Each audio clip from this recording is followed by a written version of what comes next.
Hey everyone, Nazori here. So this will be the first video in a series of videos that we're going to do to help new players get into Mortal Online 2. This first video is going to go over some tips and things you should know when first getting into the game. So this is perfect for players who are just buying it or just got it and may be able to learn a few things here that will help them get started or even prep them for getting into the world.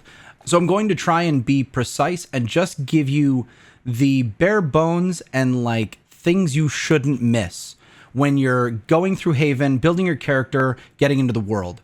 So first thing I want to go over is character builds and a character builder that you should be looking at. It is very important that you build a character that's going to set you on a path for something that you want to play.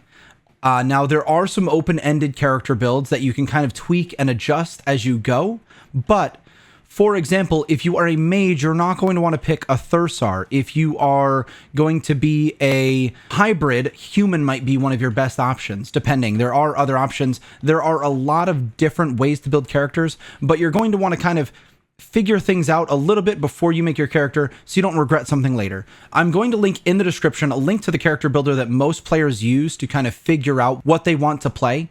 And I don't want to go deep into this because there's a lot to it, but generally speaking, this tool will give you what you need to make a build and, compare and contrast, adjust, figure out if, maybe your health is too low and maybe you can adjust your age, your size, your height, your weight to increase that, or maybe you want more damage bonus, but you don't want to sacrifice too much movement.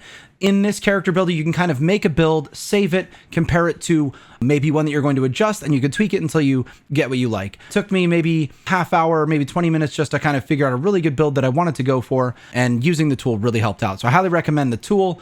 Give it a go. There are also resources online that you can probably find that give you some builds, but honestly, the game just came out, and a lot of resources are just people thinking this is probably good. So you can kind of pair what you're finding on forums to the character builder and get a good starting point for what you'd like. I'm not going to go deep into the characters and races, but do know that this resource is available. Give it some use. All right. So moving on. First thing you want to know after you've created your character, it's going to stick you in Haven. Haven is the tutorial island. There are limits to what you can achieve in Haven. There are only certain things that you can bring out of Haven, so keep that in mind, but it is a place for you to explore, learn, and progress your character a little bit while you're there. The first tip that I want to give you when you get there is do not throw out your starter sword or torch. I repeat, don't throw out starter sword or torch. They are permanent items in your inventory. They will persist with you through death. Now, if you throw out your sword and you die, you're going to spawn naked, no sword, kind of a disadvantage. It is really nice to always have a torch and a sword with you at all times. Don't throw them out. A lot of players make this mistake and then they regret it. I don't know if the game is going to add a way for you to obtain these later on. I think they should. But for right now, don't delete your starter sword or torch. Now, once you're in the world, what do you want to do in Haven? Some big things to do is there's a tutorial you can go through. It teaches you how to do combat, teaches you how to craft and things like that. I highly recommend these tutorials for a brand new player. There are also tutors in Haven that you want to look out for. Clicking through the options in the tutors conversation menu will give you skills. You'll find your skills in the L menu. Be careful, it's a little intimidating when you first look at it. It's a big menu. But there are tutors that will give you free skills. Don't miss them. Some of the ones that players miss are the taming tutor, which is located by the stables by Haven. I don't remember which side of Haven it's on. It's one of the two entrances. So peek out the door of the entrances of Haven. One of them is the stables. You'll see a big giant troll chained up there. The taming tutor is located there. Talk to them. There are other tutors scattered around the kind of central area of Haven, the town. So talk to them as well. Besides getting your free skills from tutors, you can purchase books from the library to start learning some skills. So highly recommend looking at that. You can kind of, if you know you want to be a refiner or a miner or a crafter, you can go to the library, get those books, and learn those skills while you're in Haven. Besides skill building, you can go to the graveyard. It's part of the combat tutorial. So if you follow the combat tutorial, it'll take you to the graveyard. Graveyard's full of undead. You can kill those for silver, for clade gift experience. That's a big notable thing that you can do in Haven is level your clade gifts. It's part of your character progression. You'll find it in the C menu under Clade Gift. You can grind out Clade Gift experience in Haven, and it is worth mentioning that it is easier to farm the graveyard in Haven than it is to farm the graveyards in the real world, like in the main part of the world, because the graveyards in the main world are super crowded, and there are a lot of instances of Haven. So if you're planning on just killing undead in a graveyard for Clade Gift experience, stay in Haven. Try and ground that as much as you can while you're there, but don't bore yourself to death. If you're getting bored, just leave. There are bandits out in the open world. They are also good for Clade Gift experience, but it's a little more challenging, and it's not risk-free, right? You might run into, but in my opinion, it is more fun. So spend a little bit of time killing undead, get used to the combat, get some Clade Gift experience. Don't overdo it, unless you're the kind of person that likes to do that. All right, so next on the list is what you can take with you from Haven. You can only take 6 items with you, 6 stacks of items. The max stack size is 5,000. So you can bring 6 different stacks, and each stack can be up to 5,000. They can only total a worth of 5 gold. So be careful with trying to amass a wealth in Haven. You're not going to be able to bring it with you. This also might get changed in the near future. I saw one of the patch notes coming up has an adjustment to gold in Haven. I don't know what that means, but just be aware there is a limit to what you can take. So don't try and make it a goal in Haven to amass any sort of wealth. Skills, however, do go with you. So if you want to just grind out skills, that's okay. Now, it's worth mentioning that your starter sword, starter torch, map, and spellbook do not count towards these 6 items or anything you have on you. So if you have weapons or armor, that doesn't count either. So don't worry about putting them in the or in the window to take with you. Those come with you anyways. All right, so that about wraps up Haven. So when you're leaving Haven, it's going to give you some options on where to start. There is no wrong place to start. It doesn't really lock anything into your character, but the world is massive, so you may want to be careful with your choosing here. Personally, I like Meduli and Fabrinum for a new player. Keep in mind that those areas are heavily trafficked, and right now the server load is having a hard time with that.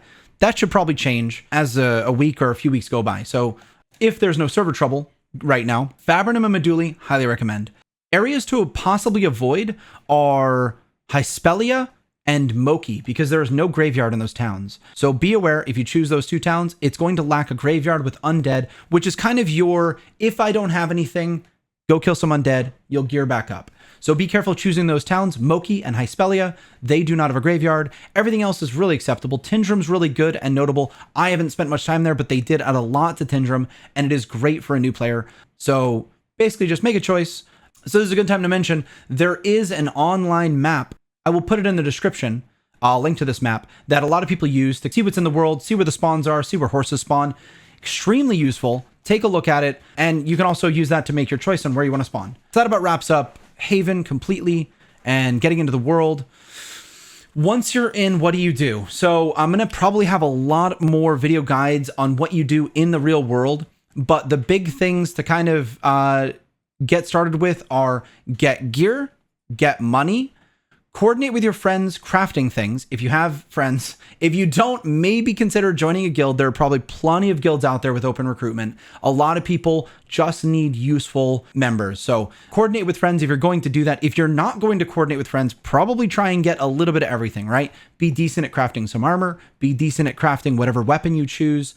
You're not going to be able to make the best of everything. The game forces you to specialize. So keep that in mind. If you're trying to be a jack of all trades, you're not going to be the best at everything. But if you don't have friends, you may want to be able to craft yourself some gear. Quickest way to get gear, kill animals or even undead, skin them, use that material to make stuff. Leather, bone, all that stuff can be made into weapons and armor. So yeah, easy way to gear up. And honestly, it doesn't take long. Killing a couple pigs will literally net you a few sets of gear. So make sure you get that in order because you're going to die. It might be hard to get to your stuff, or maybe a player kills you and steals your stuff and you're going to want extra sets. For money, a good option, honestly, is bandits. There are a lot of bandit camps. Check the map for where the bandit camps are. Keep in mind, everywhere is open season for PvP. A lot of players are not aggressive and there is VoIP in-game. So use those tools to your advantage to cooperate with people around you. A lot of people are very into RPing, grouping up, helping each other. So if you get to a bandit camp, try and talk to the people there. You might be able to just team up. Bandits are difficult, especially for a new player. So try and work with people around you, even if you don't have a guild. Besides that, get a horse and level your skills, whether it's mining, crafting. Those are other things you're going to do. Again, I'm going to have a bunch of guides on each one of these things. And I do want to note that right now horses are extremely rare, so be careful when trying to get a horse. It seems difficult. I hope they patch it soon. We're on day 2 for reference of the game release. Horses are a possible few hours of work to obtain, so be careful when trying to get a horse, but it is really nice to have a horse. So if you can, that's a good goal to go for. You can also stable horses in the towns. So you can find a horse, go stable it, get another one, stock them up. In case you lose one, you won't be without a horse. They're extremely useful for getting around. And that about wraps it up for day 1. That was my day 1, was doing all of these things. I am going to have video guides out for getting basic gear, how to craft, how to gather, all that stuff. So keep an eye out for that. We should have another one out either in a day or a few days from now. But guys, I hope this is useful. I hope you found something that you can use to help you get started in the game, and I hope you have a great time playing Mortal Online 2, because I am having a blast.